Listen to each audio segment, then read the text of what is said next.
एक चमकदार धूप वाली दोपहर थी ग्रीनवुड स्कूल में। 3 सबसे अच्छे दोस्त आर्यन, रवि और जोया खेल के मैदान के पास छुपन छुपाई खेल रहे थे।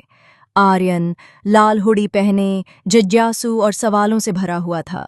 रवि गोल मटोल और हंसमुख हरे टी शर्ट में था और खेलते हुए भी कुछ न कुछ चबाता रहता था। जोया समझदार और प्यारी नीली चमकीली ड्रेस पहने थी और उसके बाल पोनीटेल में बंधे हुए थे। जब वे खेलते खेलते स्कूल के मैदान में दौड़ रहे थे, जोया मैदान के एक कोने में खड़े सबसे पुराने पेड़ से टिक गई। और तभी कुछ जादुई हुआ। एक हल्की सी चमक के साथ उस पेड़ के तने में एक छोटा सुनहरा चमकता हुआ दरवाज़ा उभर आया। बच्चों ने हैरानी से देखा।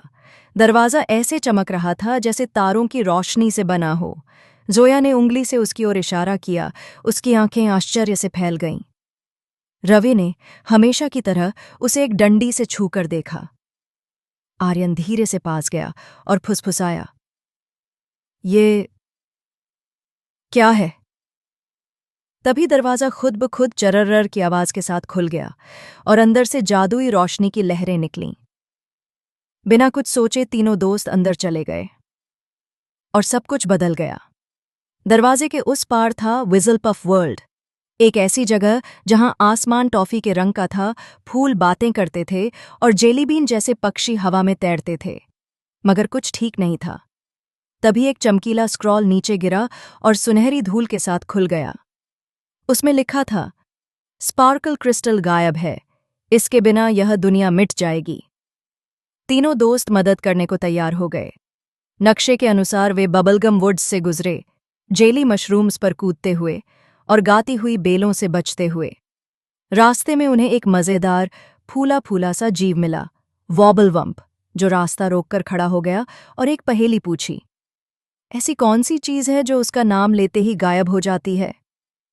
थोड़ी देर की खामोशी के बाद जोया ने धीरे से कहा, खामोशी। वॉबलवम्प हंस पड़ा और उन्हें जाने दिया।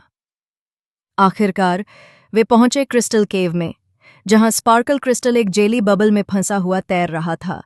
रवि ने अपनी जेब से अपना भरोसेमंद बबल पॉपर निकाला और पॉप नए क्रिस्टल जोया के हाथ में गिर पड़ा। तभी एक रोशनी से भरी आकृति प्रकट हुई, क्वीन विज़ल, जिसने मुस्कुराते हुए कहा, अब तुम तीनों पेड़ के दरवाजे के रक्षक हो। और फिर एक पल में वे वापस स्कूल के मैदान में थे। वही पेड़ अब सामान्य दिख रहा था, जैसे कुछ हुआ ही नहीं। मगर तीनों के चेहरे पर मुस्कान थी, क्योंकि वे जानते थे कि वो दरवाज़ा फिर खुल सकता है और जब वो खुलेगा वे तैयार होंगे।